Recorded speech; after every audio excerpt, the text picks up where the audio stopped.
நாளை. வலைக்கும் அஸ்ஸலாம் வரஹ்மத்துல்லாஹி வபரகாத்துஹு.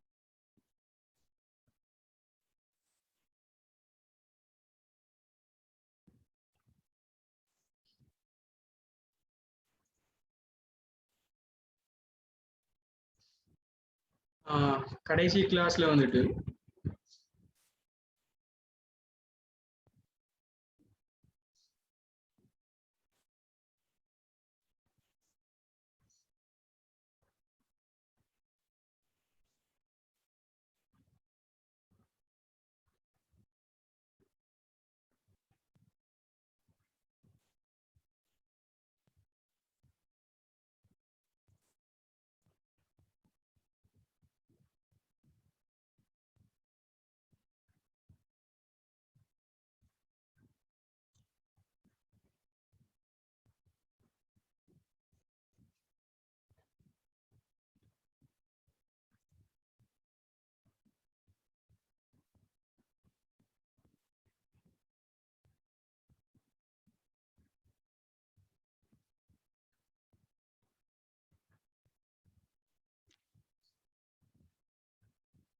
கடைசி கிளாஸ்ல வந்துட்டு நம்ம நெகிழ்தகவு வரைக்கும் பார்த்திருந்தோம்.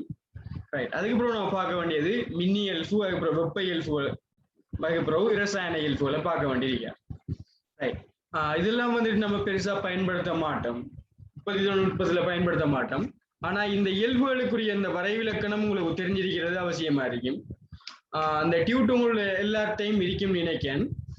டியூட் இல்லாதவர்கள் வந்துட்டு கொப்பில் எழுதி கொள்ளுங்க, வந்துட்டு டியூட்டை பிரிண்ட் பண்ணதுக்கு பிறகு அதை ரீப்ளேஸ் பண்ணி கொள்ளுங்க, எழுதி கொள்ளுங்க, திரும்ப எழுதி கொள்ளுங்க. ரைட். தடைத்திறன் சொன்னா என்னன்னு தெரியும் உங்களுக்கு? தடைத்திறன் என்ன அறிப்பார்? இதுல எழுதி கொள்ளுங்க, தடைத்திறனை எழுதி கொள்ளுங்க. மின்னோட்டம் பாய்வதற்கான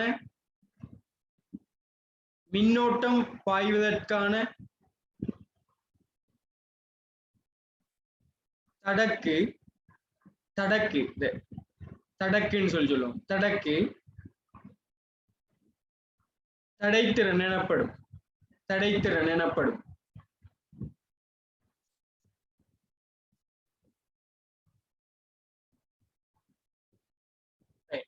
ரெண்டாவது விஷயம், கடத்து திறனுக்கு வந்துட்டீங்களா?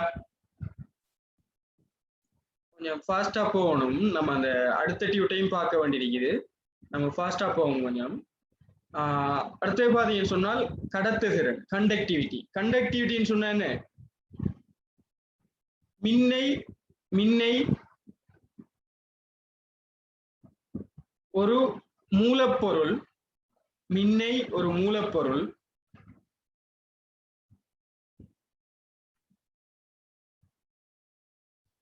கடத்தும் திறன்.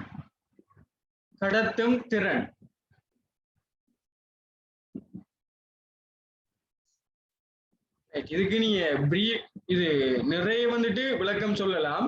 நான் வந்துட்டு ஷார்ட்டா தான் சொல்றேன். இது வந்துட்டு தேவைப்படாத உங்களுக்கு. நம்ம அதோட சொல்லியிருக்கோம். நம்ம 16 கிளாஸ்ல வந்துட்டு ஃபுல்லா முடிக்கிற மாதிரி தான் பிளான் பண்ணியிருக்கோம். அதனால நம்ம அவ்வளவு பெருசா இது செய்ய மாட்டோம். அந்த தேவையில்லாத விஷயங்கள்ல பெருசா நம்ம மீனக்கிட மாட்டோம். அந்த ஃபாஸ்ட் கவரிங் தான் பண்ணிட்டு இருக்கோம். அதுக்கப்புறம் மூன்றாவது எழுதி கொள்ளுங்க, காந்தப்பாய அடர்த்தி. அதுக்கு எழுதி கொள்ளுங்க, மின் வளங்களை மேற்கொள்ளும் போது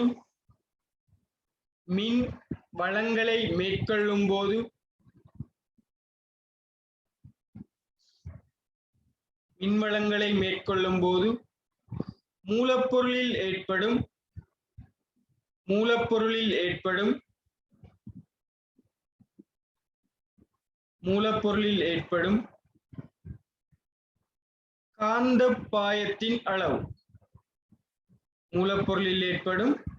காந்தப்பாயத்தின் அளவு.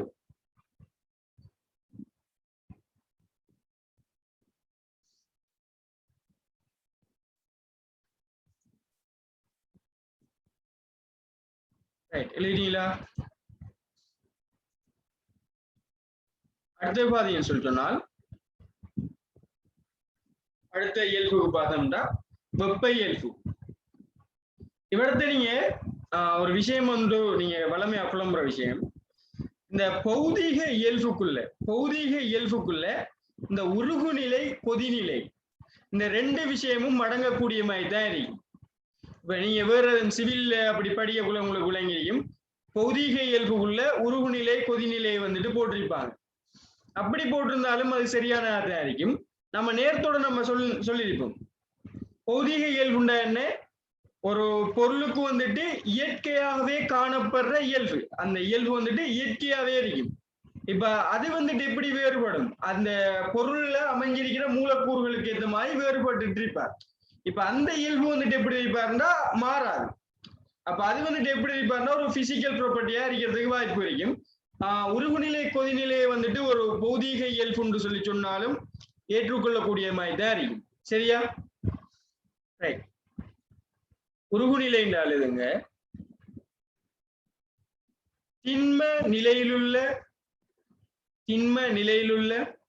மூலப்பொருள்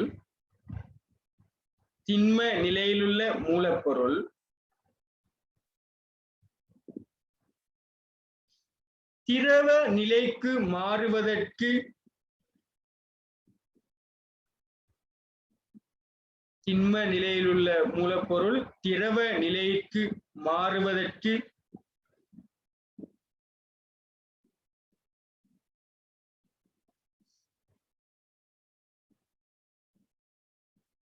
காணப்பட வேண்டிய வெப்பநிலை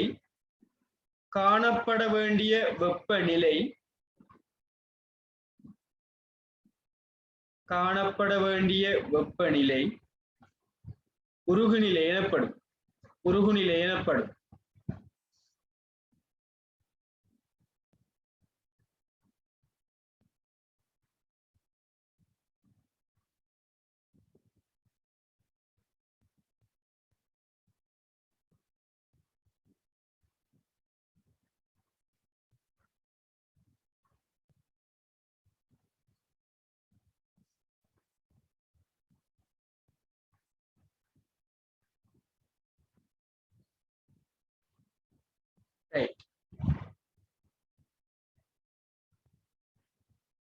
இல்லைங்களா? அதுக்கப்புறம் கொதிநிலை.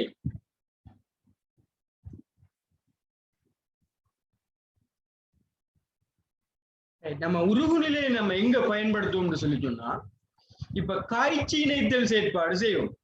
இப்ப 2 உலோகங்களை நம்ம என்ன செய்ய வேண்டியிருக்கும்னு சொல்லி சொன்னால், 2 உலோகங்கள் இப்படி இருப்பாங்க. இந்த 2 உலோகங்கள் என்ன செய்யணும்னா காய்ச்சி இணைத்தல் மூலம் இணைக்க வேண்டியிருக்கும். அப்படிப்பட்ட சந்தர்ப்பத்தில் நம்ம என்ன தெரிஞ்சிருக்கணும்னு சொன்னா, ஒவ்வொரு உலோகத்திடையும் உருகுநிலை தெரிஞ்சிருக்கணும். அப்படி உருகுநிலை தெரிஞ்சாதான் என்ன செய்யணும், நம்மளால அந்த உலோகத்தை வந்துட்டு உருக்கினதுக்கு பிறகு, அதான் காய்ச்சினதுக்கு பிறகு வர்ற நிலைமை கொஞ்சம் மாறினதுக்கு பிறகு என்ன செய்வீங்கன்னா, இந்த 2 உலோகங்கள் இப்படி இருக்கான்னு சொன்னா அதுக்கு மேலே சுத்தியில கொண்டு அடிச்சு இணைப்பீங்க. இணைச்சதுக்கு பிறகு வர குளிர்த்தல் செயற்பாட்டை செய்வீங்க. செஞ்சீங்கன்னு சொன்னா என்ன நடக்கும்னு சொன்னா, அந்த 2 பகுதியும் வந்துட்டு என்ன செஞ்சிருக்கும், இணைஞ்சிருக்கும். இப்ப எதான் சொல்ற காய்ச்சி இணைத்தல் சொல்லி அதுல நிறைய வகை இருக்கா. இப்ப காய்ச்சி இணைத்தல்ல இப்படி ஒரு வகை ஒன்றிக்கிறதுக்காக வேண்டி இப்ப ஒவ்வொரு உலோகத்திடையும் உருகுநிலை வந்துட்டு உங்களுக்கு தெரிஞ்சிருக்கணும். இப்ப இதோட உருகுநிலை வந்துட்டு தெரிஞ்சாதான் நீங்க எவ்வளவு வெப்பத்தை நீங்க இதுக்கு கொடுக்கணும்னு சொல்லி நீங்க முடிவெடுக்க.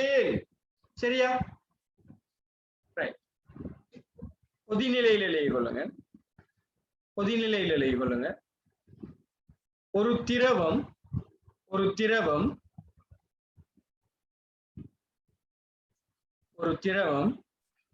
இவரத்த பாயிலிங் பாயிண்ட். சரியா?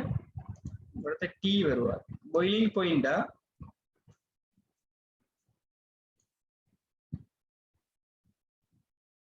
பாயிலிங் பாயிண்ட் என்று சொல்லி வரும். வெளியே கொள்ளுங்க. ஒரு திரவம் கொதித்து ஆவியாக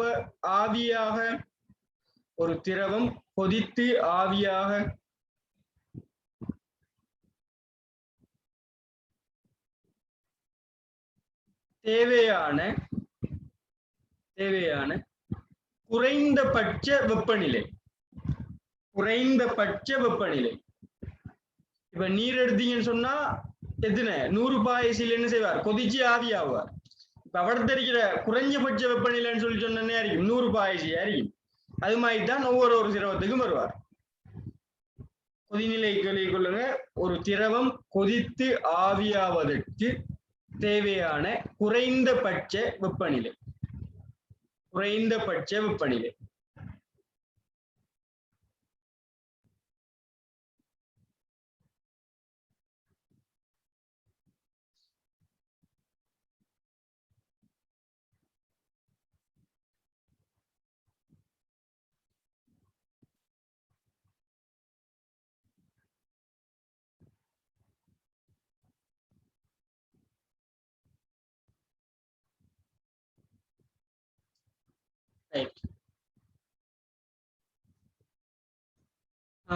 அடுத்த எழுதி கொள்ளுங்க, தன்வெப்ப கொள்ளளவு.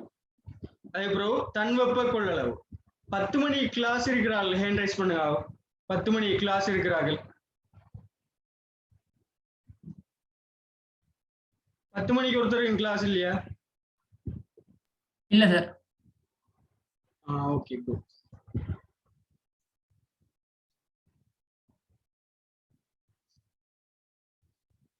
நம்மளோட டைம் டேபிள் வந்துட்டு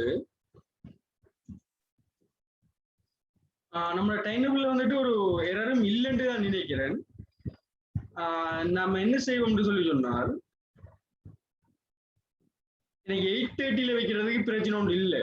எனக்கு 8:30 half an hour தானே, பிரச்சனை ஒன்று இல்லை. வேணும்னு சொன்னா அதை சேஞ்ச் பண்ணி கொள்ளையிலும். என்னன்னு சொன்னா, அந்த டைம் டேபிளை ஓல்டர் பண்ணி போனோம்னு சொன்னா நம்மளோட டைம் டேபிள் வந்துட்டு குழம்பிடும். அதனால நான் பாக்குறேன், அந்த டைமை வந்துட்டு பிக்சடா வச்சு கொள்வோம் சொல்லியா நான் பாக்குறேன். நான் என்னண்டா சொல்லுங்க.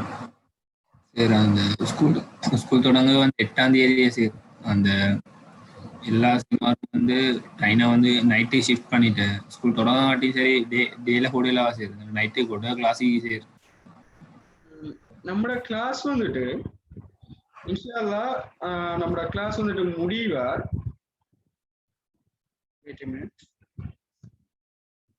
சரி, 8ஆம் தேதி ஆட்டியமாயி அந்த டேல போட்டுட்டு அதுக்கப்புறம் மேனேஜ் பண்ணிக்கொள்ள சரி. எப்படி சரி, நம்மளோட கிளாஸ் வந்துட்டு முடியும். நம்ம டிசம்பர் 1க்கு இடையில நம்மளோட கிளாஸ் முடிஞ்சிடுவார். சாரி, டிசம்பர் 1க்கு இடையில நம்ம அந்த ஃபுல் சாப்டரையும் முடிச்சிருவோம் இன்ஷா அல்லாஹ். அதுல வந்துட்டு 8ஆம் தேதின்னு சொல்லி சொன்னா எத்தனை கிளாஸ் வருவா? ஒரு 6-7 கிளாஸ் கிட்ட வரும். 6-7 கிளாஸ் கிட்ட மாற்ற வேண்டியிருக்கும். மிச்சம் 8 கிளாஸ் வந்துட்டு இருப்பார் இங்கால பார்க்கணும். ஸ்கூல் ஸ்டார்ட் பண்ணது பிறகுதான் மிச்ச கிளாஸ் வரும். அந்த டைம் நீங்க என்ன செய்ய போறீங்க? ஸ்கூல் டைம்ல ஸ்கூல் ஸ்டார்ட் பண்ணதுக்கு பிறகு பழைய டைம் டேபிளா? அப்ப அப்படியே வச்சா இந்த சரி சரி இதுண்டா சைஃப் சேர் போட்டு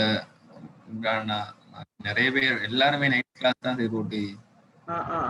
சரி, நான் பார்க்கணும் டைம் டேபிள் கொஞ்சம் பார்க்கறேன். நான் பார்த்துட்டு நான் சேஞ்ச் பண்ணுவோம். Okay right. அடுத்தது பார்த்தீங்கன்னு சொல்லி சொன்னால் தன்வெப்ப கொள்ளளவு. தன்வெப்ப கொள்ளளவுன்னு சொல்லி சொன்னா என்னண்டா, ஒரு பதார்த்தம் ஒன்று இருப்பா, அந்த பதார்த்தத்திட வெப்பநிலையை வந்துட்டு ஒரு பாகை சியால இது செய்யறதுக்கு, ஒரு பாகை செல்சியஸ் அல்லாது ஒரு பாகை ஃபாரன்ஹைட் வந்துட்டு அதிகரிக்கிறதுக்கு வழங்க வேண்டிய வெப்பநிலை. இது எல்லாம் உங்களுக்கு சொல்ல தேவையில்லை. இந்த எஸ்எஃப்டில நீங்க தெளிவா படிச்சிருப்பீங்க எல்லாம். வெளியே கொள்ளுங்க. அடுத்து வந்துட்டு தன்வெப்ப கொள்ளளவுன்னு சொன்னா ஒரு அந்த பதார்த்தத்திட திணிவு தரப்பட்டிருக்கும். வெப்ப கொள்ளளவுன்னு சொல்லி சொன்னா அந்த பதார்த்தத்திட திணிவு தந்திருக்க மாட்டாங்க. அந்த விஷயம் தெரிஞ்சிருக்கும் உங்களுக்கு. ஸ்பெசிபிக் ஹீட் கெப்பாசிட்டியும் வேறு. சரியா? ரைட், எழுதி கொள்ளுங்க. ஓரலகு திணிவை கொண்ட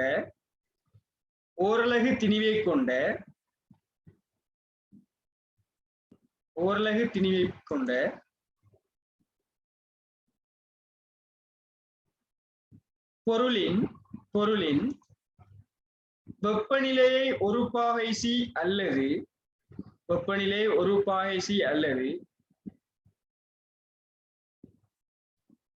ஒரு ஃபாரன்ஹைட்டுக்கு F போட்டு பாகை ஃபாரன்ஹைட் சொல்லி போட்டுக்கொள்ளும். ஒரு பாகையினால் அதிகரிப்பதற்கு வழங்கப்பட வேண்டிய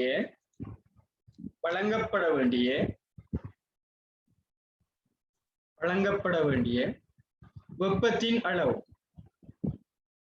வெப்பத்தின் அளவு.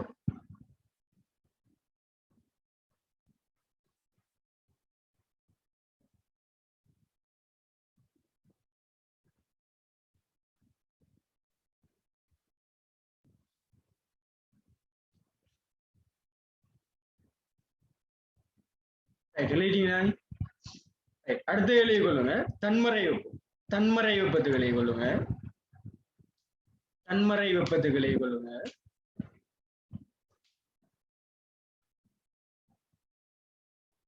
உருகல் உருகல்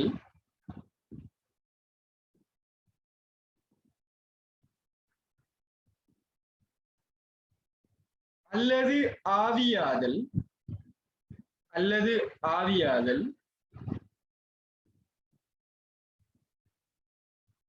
போன்ற செயற்பாடுகளுக்காக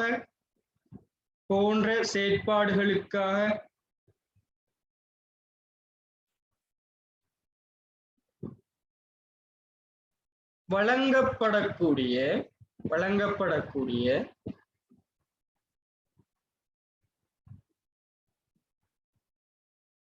வெப்பத்தின் அளவு தன்மறை வெப்பமாகும். நீங்க படிச்சிருப்பீங்க MLM MLV என்று சொல்லிடலாம். சாரி LV LM என்று சொல்லி படிச்சிருப்பீங்க. படிச்சீங்க SFT-ல?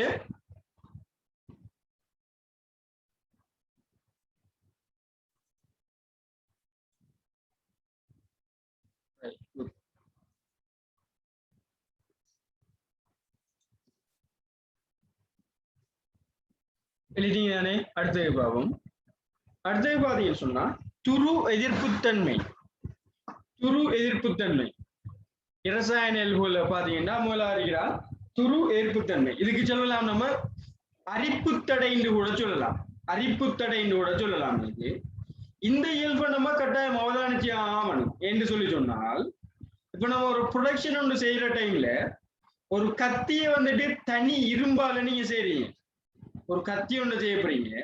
அந்த கத்தியை வந்துட்டு தனியான சுத்தமான இரும்பால செய்யற டைம்ல உங்களுக்கு என்ன பிரச்சனை வரப்படாது. அவர்த்த வந்துட்டு தண்ணி படும், அதே மாதிரி புளி எல்லாம் படும். அப்படி படுற டைம்ல என்ன நடக்கும்? அந்த இரும்பு வந்துட்டு என்ன செய்யும்? அரிக்கப்படும் அல்லது துருப்பிடிக்கும். இப்ப எப்படி வாரத்தினால் என்ன நடக்கும்னு சொல்லி சொன்னா, அந்த உற்பத்தி பொருள் எப்படியான ஒரு பொருளா இருக்காது, ஒரு வினைத்திறனான ஒரு உற்பத்தி பொருளா இருக்காது. அதனால நீங்க கட்டாயம் வந்துட்டு துரு எதிர்ப்பு தன்மையை பார்க்கணும். சரியா?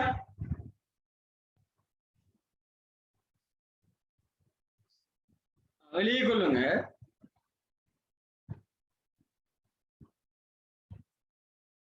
உலோகங்கள்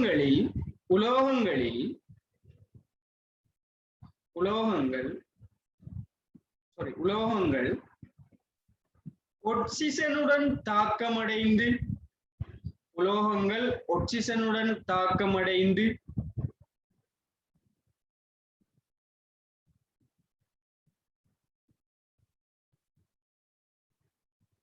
அரிக்கப்படுதல்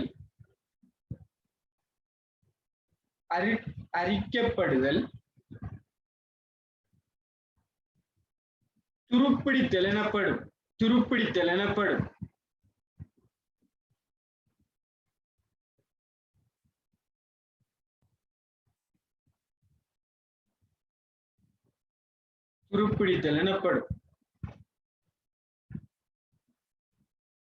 உற்பத்தியில் பயன்படுத்தப்படும்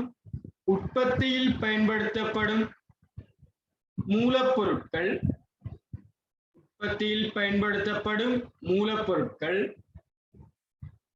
துரு எதிர்ப்புத்தன்மை வாய்ந்ததாக காணப்படுதல் சிறந்தது.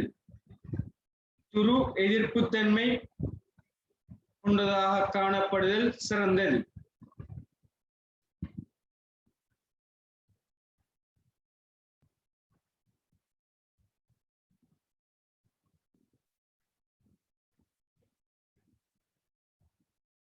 உங்களோட எக்ஸாம் வந்துட்டு இப்ப 2ஆம் மாசம் 7ஆம் தேதி தானே? 2ஆம் மாசம் 7ஆம் தேதி தானே உங்களோட A level exam?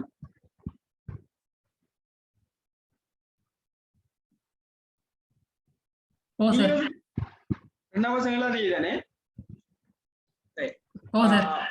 Right, good. என்னன்னு சொன்னா நான் வந்துட்டு சர்வேயிங் செமினார் ஒன்று செய்யறேன், ஃப்ரீ செமினார் ஒன்று செய்யறதுக்கு பிளான் பண்ணிருக்கேன். நீங்க சர்வேயிங் லெவலிங் எல்லாம் படிச்சிட்டீங்களா? முதல் படிச்சிட்டீங்க தானே? ஓ சார். Okay good. நம்ம 2 கிளாஸ்ல வந்துட்டு சர்வேயிங் அண்ட் லெவலிங் நம்ம சும்மா ரிவிஷன் மாதிரி செய்வோம். சரியா? ஃப்ரீ கிளாஸ் தானது. நான் ஒரு டைம் ஒன்று வீக்கெண்ட் டைம்ல தான் நடத்துவேன். அந்த டைம் வந்து நான் உங்களுக்கு இன்ஃபார்ம் பண்ணுவேன். கிளாஸுக்கு வராக்களுக்கு நான் அந்த உங்களுக்கு ஏற்ற ஒரு டைம் டேபிள்ல போடுவோம். மிச்சாக்கள் வந்துட்டு அதில் ஜாயின் ஆவாங்க. சரியா? நீங்க கம்ப்ளீட் பண்ணிட்டீங்க தானே? கம்ப்ளீட் பண்ணாதான் செய்ய இயலும். மெயின் சொன்னா நீங்க படிக்காம அது செய்ய இயலாம். கம்ப்ளீட் பண்ணிருப்பீங்கன்னு சொன்னா ஃபாஸ்டா நம்ம ஒரு ரிவிஷன் மாதிரி பார்த்துட்டு போயிடலாம். 2 கிளாஸஸ்ல லெவலிங் அண்ட் சர்வேயிங் அதுல இருக்கிற முக்கியமானது ஃபீல்ட் நோட் புக், தென் ட்ரையாங்குலேஷன் மெத்தட்ஸ், அதுக்கப்புறம் லெவலிங்ல அந்த லெவலிங் மெத்தட் கல்குலேஷனை பார்த்துக்கலாம். இந்த ஐஎஸ் வச்சு பார்க்கறது, பிஎஸ் எஃப்எஸ் வச்சு பார்க்கறத பார்த்து கொள்ளலாம். சரியா?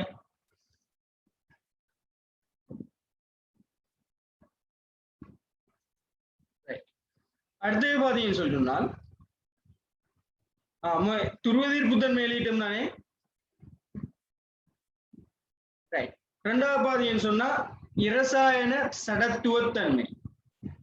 இரசாயன சடத்துவத்தன்மைன்னு சொன்னா சில உலோகங்கள் வந்துட்டு என்ன செய்வாங்கன்னு சொன்னா ஈஸியா தாக்கம் அடைவாங்க இன்னொரு பதார்த்தத்தோட. ரைட். சும்மா ஜஸ்ட் கொமனாகன் மிகவும் தாக்குதிறன் கூடுன உலோகத்தை சொல்லுங்க. ஆகும் உங்களோட இதுல இருக்கும் கெமிஸ்ட்ரியில வருவார்.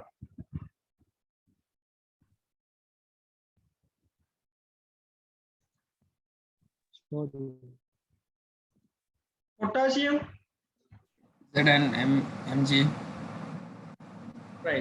அந்த தாக்க இதுல வந்துட்டு இருப்பார். அதே மாதிரி சோடியம் தான், சோடியத்துக்கு முன்னுக்கு பொட்டாசியம் இருக்கும் நினைக்கிறேன். அப்படிதானே? கொஞ்சம் செக் பண்ணி கொள்ளுங்க. பொட்டாசியம் இருக்கும் நினைக்கிறேன். பொட்டாசியம் சோடியம் தான் வரும். பொட்டாசியம் சோடியம் தான் வருவார். பொட்டாசியம் ஃபாஸ்டா தாக்குகிற சூழ்நிலை இருக்கும். இப்ப இப்படி வந்துட்டு ஒரு உலோகத்தை பயன்படுத்தக்குள்ள இப்ப நம்மளுக்கும் பாதிப்பு, அதை உற்பத்தி செய்யற சந்தர்ப்பத்திலையும் பாதிப்பு தான் வருவார். இப்ப அந்த டைம்ல நம்ம என்ன செய்யணும் சொல்லிட்டோம்னா மிகவும் தாக்குதிறன் குறைஞ்ச உலோகங்களை தான் பயன்படுத்துவோம். சரியா? ரைட். பாத்தீங்கன்னு சொல்லி சொன்னா இப்ப நம்ம மிகவும் தாக்குதிறன் குறைஞ்ச உலோகம் வந்துட்டு தங்கம். அவங்க வந்துட்டு சடத்துவ நிலையில வந்துட்டு ஒரு பூரணமான அமைப்புல இருக்கிறார்கள். ஆனா அந்த உலோகங்களை நம்ம பயன்படுத்த மாட்டோம். அதுல வந்துட்டு விலை குறைஞ்ச உலோகங்களை தான் நம்ம மெக்கானிக்கல் ப்ரொடக்ஷனுக்கு பயன்படுத்துவோம். அதிகமா நீங்க என்ன செய்து கொள்ளுங்கன்னு சொல்லி சொன்னா தங்கம், வெள்ளி, பிளாட்டினம் அதுகளெல்லாம் எழுதுறத குறைச்சு கொள்ளுங்க. சரியா? எக்ஸாம் பேப்பர்ஸ்ல இப்படி கேள்விகள் கேட்பாங்கன்னு சொன்னா தங்கம், வெள்ளி எல்லாம் எழுதுறத குறைச்சிட்டு நீங்க உருக்கள் எழுதலாம், மென்னுருக்கள் எழுதலாம், அது மாதிரி கருவி உருக்கு, வார்ப்பிரும்பு அப்படி வந்துட்டு நீங்க ப்ரொடக்ஷனுக்கு பயன்படுத்துறது, உற்பத்தி தொழில்நுட்பத்துல பயன்படுத்துற இதை வந்துட்டு எழுதி கொள்ளுங்க. சரியா? எழுதி கொள்ளுங்க. இரசாயன சடத்துவத்தன்மைக்கு எழுதி கொள்ளுங்க. ஏனைய பதார்த்தங்களுடன்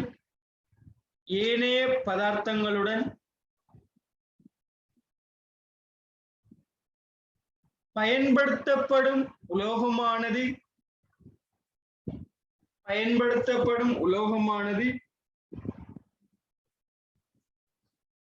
தாக்கமடையாமல் இருக்கும்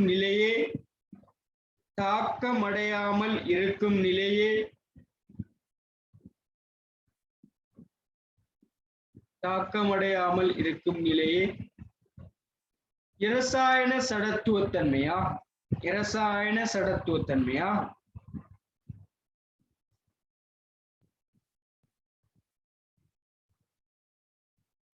இரசாயன சடத்துவத்தன்மையா?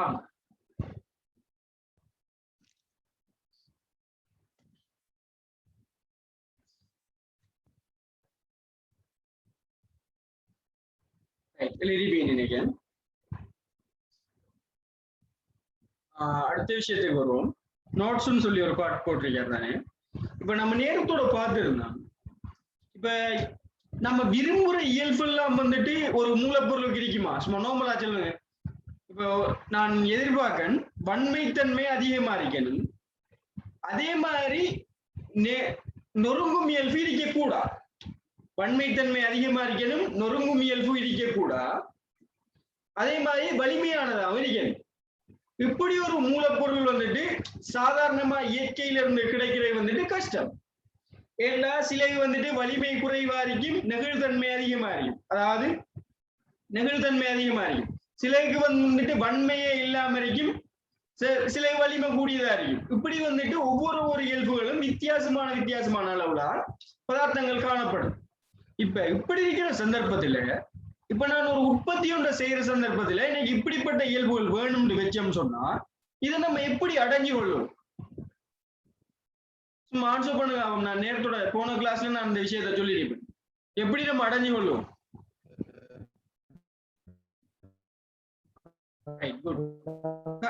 கலப்புலோகங்களை உண்டு செய்யறேன். என்ன செய்யறாங்க? ஒரு உலோகத்தை இன்னொரு உலோகத்தோட கலக்கிறதன் மூலம் கலப்புலோகத்தை உண்டு செய்யும்.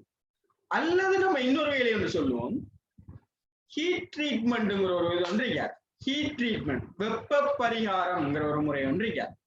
வெப்ப பரிகாரம்னு சொல்லி சொன்னா நான் ஜஸ்ட் சும்மா சொல்லிக் கொள்றேன், உங்களுக்கு டீப்பா பேச சொல்லல. ஆனா சிலபஸ்ல போட்டிருக்காங்க. டீப்பா சொல்லல, உங்களுக்கு டீப்பா பேச சொல்ல, சும்மா அந்த வேர்டை போட்டிருக்காங்க. அதனால நான் வெப்ப பரிகாரம் என்னன்னு சொல்லிக் கொள்றேன். இப்போ வந்துட்டு என்ன செய்யறேன்னு சொன்னா, ஒரு இரும்பு பகுதி ஒன்று நான் எடுக்கேன். சரியா? இது வந்துட்டு ஒரு இரும்பு குற்றி ஒன்று. இரும்பு குற்றிக்கு வந்துட்டு இரும்பு குற்றியில என்ன எழுதிக்கும்? இரும்பு குற்றியில ஒரு மூலக்கூறுகள் இருப்பார் தானே. இப்ப இரும்பு குற்றியை வந்துட்டு நீங்க சிறிய பகுதியை ஜூம் பண்ணி நீங்க சொன்னா இருப்பார், ஒரு மூலக்கூறு இருப்பார். அந்த மூலக்கூறுகளுக்கு இடையிலான இடைவெளி தான் என்னத்தை தீர்மானிப்பார் சொன்னா, அந்த மூலப்பொருள் இயல்பை தீர்மானிப்பார். அந்த விஷயம் உங்களுக்கு கிளியர் தானே?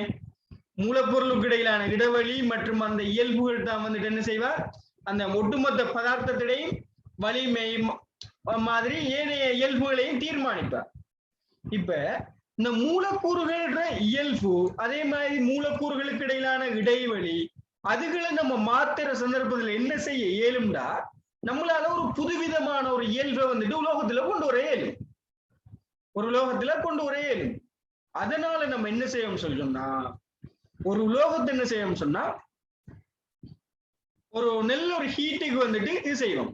ஹீட் பண்ற டைம்ல என்ன நடக்கும்னு சொல்லி சொன்னா, நான் ஒரு சார்ட் ஒன்று எழுதி கொள்றேன். சும்மா ஒரு சார்ட் ஒன்று வச்சு கொள்ளுங்க. இவ்விடத்தை வந்துட்டு இரும்பு மூலக்கூறுகள் வந்துட்டு சாதாரணமா வந்துட்டு 100 பாகைசியில இருப்பார். 100 பாகைசியில இரும்பு மூலக்கூறுகள் வந்துட்டு சாதாரணமான நிலையிட்டு வச்சு கொள்ளுங்க. இவ்விடத்தை வந்துட்டு பாத்தீங்கன்னு சொன்னா ஒஸ்டினைட் என்று சொல்ற ஒன்று வச்சு கொள்ளுங்க. அதே மாதிரி செமண்டைட்ன்னு சொல்லி இப்படி ஒரு மூலக்கூறு ஒன்று இருக்கு. என்னன்னு சொன்னா, ஒவ்வொரு வெப்பநிலைக்கு மாற இந்த மூலக்கூறுகள் அமைப்பு, இந்த இரும்பு குற்றியில இருக்கிற மூலக்கூறுகள் அமைப்பு மாறி ஒவ்வொரு அமைப்பு உருவாகும் சொல்லி வச்சு கொள்ளுங்க. இவடுத்த ஒரு அமைப்பு, இவரது நம்ம இரும்புட சாதாரணமான ஒரு அமைப்பு இருக்குன்னு சொல்லி வச்சு கொள்ளுங்க. நான் என்ன செய்யறேன்டா, எனக்கு வந்துட்டு மிக உறுதியான அமைப்பு அறிக்கணும், ஒஸ்டினைட் என்று சொல்லி சொல்றேன். இது வந்துட்டு வேணும்னு சொல்லி வச்சு கொள்ளுங்க. இவடத்த இருக்கிற ஒரு அமைப்பு வேணும்னு சொல்லி வச்சு கொள்ளுங்க. இப்ப நான் இதுக்கு வந்துட்டு ஒரு 900 பாய்சிக்கு வெப்பத்தை அதிகப்படுத்தணும். இந்த மூலகத்துல வந்துட்டு 900 பாய்சி வெப்பநிலையை வந்துட்டு அதிகப்படுத்தணும். அப்படின்னா நான் என்ன செய்யறேன்னா, இது வரைக்கும் வந்துட்டு திடீர்னு அந்த வெப்பத்தை வந்துட்டு அதிகப்படுத்துறேன். இதுக்கு நம்ம ஹீட்டர்ஸை யூஸ் பண்ணலாம். ஹீட்டர்ஸை வந்துட்டு யூஸ் பண்ணி வந்துட்டு என்ன செய்யறேன்னா, அதிக ஹீட்டர்ஸை யூஸ் பண்ணலாம், அல்லது சூளைகளையும் பயன்படுத்தி கொள்ளே. இப்படி பயன்படுத்தி என்ன செய்வோம்னா, வெப்பநிலையை வந்துட்டு அதிகப்படுத்தும். அதிகப்படுத்தினதுக்கு பிறகு என்ன செய்யணும்னு சொல்லணும்னா, அதை வந்துட்டு சடுதியா வந்துட்டு என்ன செய்யணும்னு சொன்னா, ஒரு நீர் தொட்டியில வந்துட்டு அமிழ்த்துவோம். ஒரு நீர் தொட்டியில வந்துட்டு என்ன செய்வோம், அதை வந்துட்டு சடுதியா அமிழ்த்துவோம். அமிழ்த்துற டைம்ல என்ன நடக்கும், அந்த வெப்பநிலை வந்துட்டு சாதாரண வெப்பநிலைக்கு வந்துருவார், நீர் வெப்பநிலைக்கு வந்துருவார்.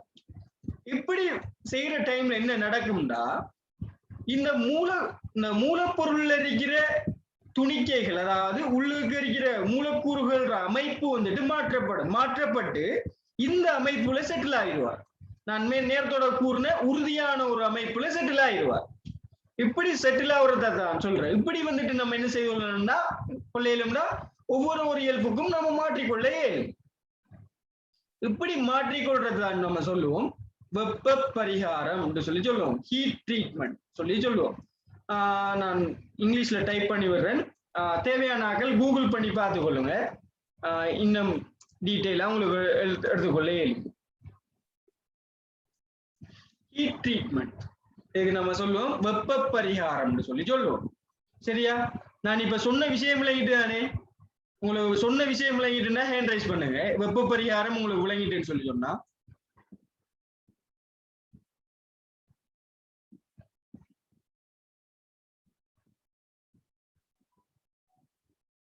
விகாசுக்கு விளங்க இல்லையா?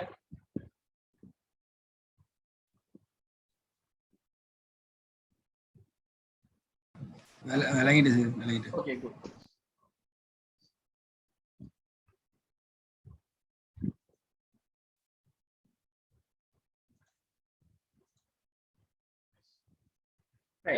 இதுல எழுதி கொள்ளுங்க.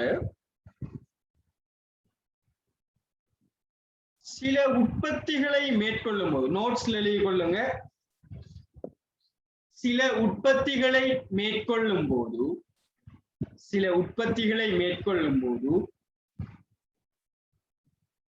விசேடமான இயல்புகள்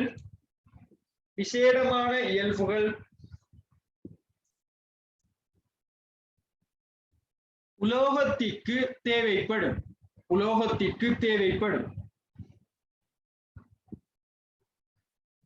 இவ்வாறான இயல்புகளை பெற்றுக்கொள்வதற்கு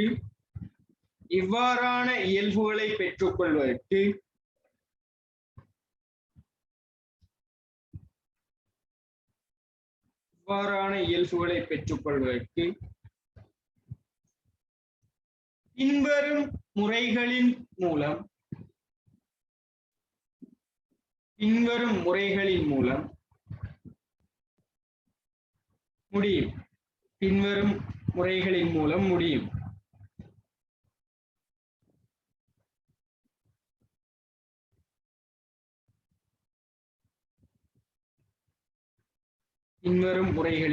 முடியும். முதலாவது கொள்ளுங்க.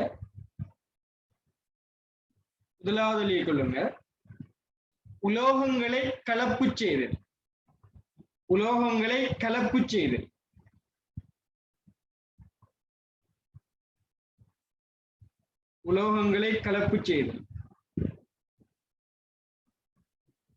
இரண்டாவது கொள்ளுங்க.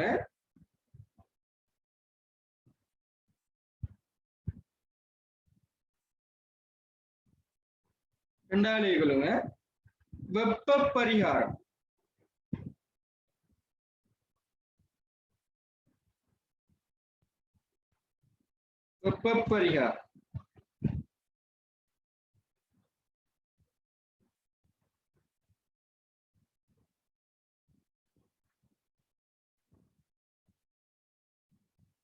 நான் இவ்வளவு சொன்ன விஷயத்த வந்துட்டு வெப்ப பரிகாரத்துக்கு சொன்ன விஷயத்த நீங்க உங்களுக்கு ஏத்த மாதிரி மாற்றிக்கொள்ள இயலும். உங்களுக்கு ஏத்த மாதிரி நீங்க எழுதி கொள்ளுங்க உங்களோட நோட்ஸ்ல.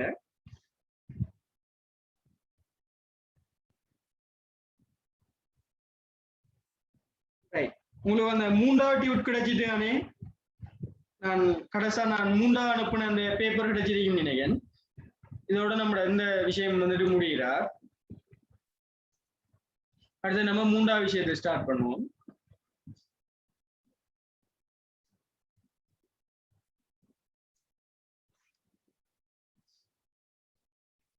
இதை பிரிண்ட் பண்ணி கொள்ளுங்க. நான் லேட்டா டிலே ஆகி அனுப்புனதால இதுல ரைட் பண்ற மாதிரி எழுதுற மாதிரி ஒரு அமைப்பையும் கொண்டு வரல. அதால நீங்க ஈஸியா அதை பிரிண்ட் பண்ணி கொள்ள இயலும். ஸோ இதை வந்துட்டு பிரிண்ட் பண்ணி கொள்ளுங்க. எல்லா டியூட்ஸையும் அனுப்பப்படுற எல்லா டியூட்டையும் வந்துட்டு நம்பர் பண்ணி ஒரு ஃபைல்ல போட்டு கொள்ளுங்க. நான் நம்பர் பண்ணி தான் போட்டிருக்கிறேன். டியூட் 1 டியூட் 3 நம்ம அனுப்புற எல்லாம் நம்பர் பண்ணி தான் போட்டிருப்பேன். நீங்க என்ன செய்து கொள்ளுங்கன்னா ஒரு ஃபைல்ல வச்சு கொள்ளுங்க. அதே மாதிரி இதை மெயின்டைன் பண்ணி கொள்ளுங்க. சரியா? நான் லாஸ்ட் கிளாஸுக்குரிய ரெக்கார்டிங் வந்துட்டு அனுப்பல, எல்லாரும் வந்திருந்தீங்கன்னு சொல்லி நான் அதை லாஸ்ட் கிளாஸுக்குரிய ரெக்கார்டிங்கையும் நான் அனுப்புவேன். இன்றைய கிளாஸ் ரெக்கார்டிங்கோட சேர்த்து. சரியா? நான் நைட் மட்டும் நான் அனுப்பியிருக்கேன். Okay, right. ஜூம் வந்துட்டு இப்போ கொஞ்சம் நேரத்தால எண்ட் ஆகும். அதே நீங்க கிளிக் பண்ணி ஜாயின் ஆகிக்கொள்ளுங்க. ரைட். நம்ம வந்துட்டு நேரத்தோட நம்ம என்ன பார்த்தோம்? மூலப்பொருள்ற இயல்புகளை பத்தி பார்த்துட்டோம். ஃபுல்லா ஒரு மூலப்பொருள் வந்துட்டு என்னென்ன இயல்போட இருப்பார், எப்படிப்பட்ட இயல்பை காட்டுவார், உற்பத்தி செயல்முறையில எப்படிப்பட்ட இயல்புகள் தேவைப்படும் சொல்லி நம்ம உதாரணங்கள் சில எதுவும் பார்த்துருந்தோம். ரைட். அதுக்கப்புறம் பார்த்தோம்னு சொல்லிட்டோம்னா நம்ம ஒரு உற்பத்தி செயல்முறைக்கு மூலப்பொருளை வந்துட்டு தெரிவு செஞ்சாலும், சீரான ஒரு மூலப்பொருளை தெரிவு செஞ்சாலும், அந்த உற்பத்தியை வந்துட்டு மேற்கொள்றதுக்குரிய அந்த படிமுறை வந்துட்டு சரியா தெரிஞ்சிருக்கிறது அவசியம். அதே மாதிரி அந்த உற்பத்தி பொருளை உற்பத்தி செய்யக்குள்ள ஒவ்வொரு படிமுறையிலையும் நம்ம பயன்படுத்துற கருவிகளை வந்துட்டு நம்ம தெரிஞ்சிருக்க வேண்டியது. இப்ப நம்ம பார்க்க போற விஷயம் வந்துட்டு ஒரு உற்பத்தி பொருளை உற்பத்தி செய்யற சந்தர்ப்பத்துல பயன்படுத்தப்படுற கருவிகள் பத்தி பார்க்க போறோம். இதுல வந்துட்டு நம்ம பார்ப்போம், முதலாவது அளத்தலும் குறித்தலுக்கும் பயன்படுத்தப்படுற இது கருவிகளை தான் நான் இப்போதைக்கு பார்ப்போம். அடுத்த கிளாஸ்ல வந்துட்டு நம்ம மிச்சத்தை பார்ப்போம். சரியா? முதலாவது பாத்தீங்க சொன்னா இந்த பாக்ஸ்ல போட்டிருக்கிற விஷயத்தை பாத்தீங்கன்னா, ஒரு உற்பத்தி செயல்முறை ஒன்றை மேற்கொள்வதற்காக பின்வரும் படியொழுங்கு பின்பற்றப்படும் படியொழுங்கு. ஒரு உற்பத்தி பொருள் நம்ம செய்யணும்னு சொன்னா சும்மா லேசா வந்துட்டு செய்யறது இல்லை. இப்ப நம்ம வந்துட்டு நம்ம யோசிக்கிறது சும்மா சாதாரணமாக ஒரு மார்க்கெட்டுக்கு ஒரு ப்ராடக்ட் ஒன்று வரும்னு சொல்லி சொன்னா ஒரு என்ன வராது இதை வச்சுக்கொள்ளும். இப்படி ஒரு ப்ராடக்ட் ஒன்று வாராருன்னு சொல்லி சொன்னா மார்க்கெட்டுக்கு வாரான்னு சொன்னா இவரு லேசா வர மாட்டார், லேசா மார்க்கெட்டுக்கு வந்துட மாட்டார். அதுக்கிடையில நம்ம நிறைய வேலைகளை பார்ப்போம். அதுக்கிடையில நிறைய வேலைகள் ஒரு உற்பத்தியாளர் வந்துட்டு நிறைய வேலைகளை பார்ப்பார். இப்ப அந்த படிமுறைகளை தான் நம்ம இப்ப பார்க்க போறோம். முதலாவது வந்துட்டு என்ன செய்யணும் சொன்னா, முதலாவது விஷயத்த நான் செய்யல, ஒரு பொருள் ஒன்று நீங்க உற்பத்தி செய்ய போறீங்க. உங்கள ஒரு உற்பத்தியாளர்னு சொல்லி நீங்க நினைச்சு கொள்ளுங்க. ஒரு பொருள் ஒன்றை நீங்க உற்பத்தி செய்ய போறீங்கன்னு சொன்னா உங்களுக்கு ஒரு ஐடியா ஒன்று வந்துருக்கும். என்ன நோக்கத்துக்காக வேண்டி இந்த பொருளை வந்துட்டு நீங்க உற்பத்தி செய்ய போறீங்க சொல்லி ஒரு ஐடியா ஒன்று வந்துருக்கும். அதான் வந்துட்டு பிரதானமான விஷயம் மாதிரி. அந்த ஐடியா தான் வந்துட்டு பிரதானமான விஷயம் மாதிரியும் அந்த ஐடியா தான் வந்துட்டு என்ன செய்யும், உங்களை வந்துட்டு ஒரு உற்பத்தியை செய்யறதுக்கு தூண்டும். அந்த ஐடியா வந்துட்டு சரியா வச்சுக்கொள்ளுங்க. எந்த நோக்கத்துக்காக வேண்டி இந்த உற்பத்தி பொருளை உற்பத்தி செய்ய போறீங்கன்னு சொல்லி அந்த ஐடியா வச்சுட்டு அதுக்கு பிறகு என்ன செய்வீங்கன்னா ஒரு டிராயிங் ஒன்றை கீறுவீங்க, திட்டப்படம் ஒன்றை கீறுவீங்க. அந்த திட்டப்படத்தை கீறி என்ன செய்வீங்கன்னு சொல்லி சொன்னால் ஒரு தொழில்நுட்பவியலாளர்கள்ட்ட கொடுப்பீங்க. தொழில்நுட்பவியலாளர்கள்ட்ட கொடுத்தீங்கன்னா என்ன செய்வாங்க, நீங்க கீறின திட்டப்படத்தை வச்சு அதுல இருக்கிற ப்ராடக்டை வந்துட்டு உற்பத்தி செய்வாங்க. இதான் இந்த உற்பத்தி செயல்முறைக்குரிய அடிப்படை விஷயம். இதுல நம்ம பார்க்க வேண்டிய விஷயம் என்னன்னா, ஒரு திட்டப்படத்தில் இதுல இருந்து விளங்கிக் கொள்றதுல இருந்து ஒரு பொருளை உற்பத்தி செய்ய முடிக்கும் மட்டுக்கும் நம்ம என்ன மாதிரியான படிமுறைகளை செய்வோம், அதே மாதிரி அதுல என்ன மாதிரியான கருவிகளை பயன்படுத்துவோம் சொல்லி நம்ம பார்ப்போம். சரியா? முதலாவது உங்களுக்கு நீங்க எடுத்துக்கொள்ளுங்க, நீங்க தான் உற்பத்தி செய்ய போற ஆள்னு நினைச்சு கொள்ளுங்க. பாத்தீங்கன்னு சொல்லி சொன்னா உங்ககிட்ட ஒரு திட்டப்படம் ஒன்று வரும். திட்டப்படம் ஒன்று வரும்னு சொல்லிட்டுன்னா முதலாவது அந்த திட்டப்படத்தினை சரியா விளங்கி கொள்ளணும். ரைட். இந்த 2வது அலகு கூட 2வது அலகு ஆரிப்பார் ஃபர்ஸ்ட் இயர்ல 2வது அலகு. இப்ப உங்களுக்கு விளங்கும் ஒவ்வொரு யூனிட்டும் வந்துட்டு என்ன செஞ்சிருப்பார், இன்டர்கனெக்டட். எல்லா யூனிட்டும் வந்துட்டு இன்டர்கனெக்டா தான் இணைஞ்சுதான் வாரார், ஒவ்வொன்றும் தனித்தனி யூனிட்டாவே இல்லை. இப்ப ஏன் அதை படிக்கணும்னா இதை படிக்கிறதுக்காக முடியா. சரியா? திட்டப்படத்தினை நீங்க எடுத்தீங்கன்னு சொல்லி சொன்னால் எடுத்து பாத்தீங்கன்னு சொன்னா அதுல இருக்கிற விஷயங்களை நீங்க விளங்கி கொள்ளணும். என்னென்ன அளவீடுகள் இங்க பயன்படுத்தப்பட்டது, என்ன மாதிரி தளவுரு, சைட் வியூ என்ன, பிளான் வியூ என்ன, ஃப்ரண்ட் வியூ என்னன்னு சொல்லி பார்க்க இயலும்.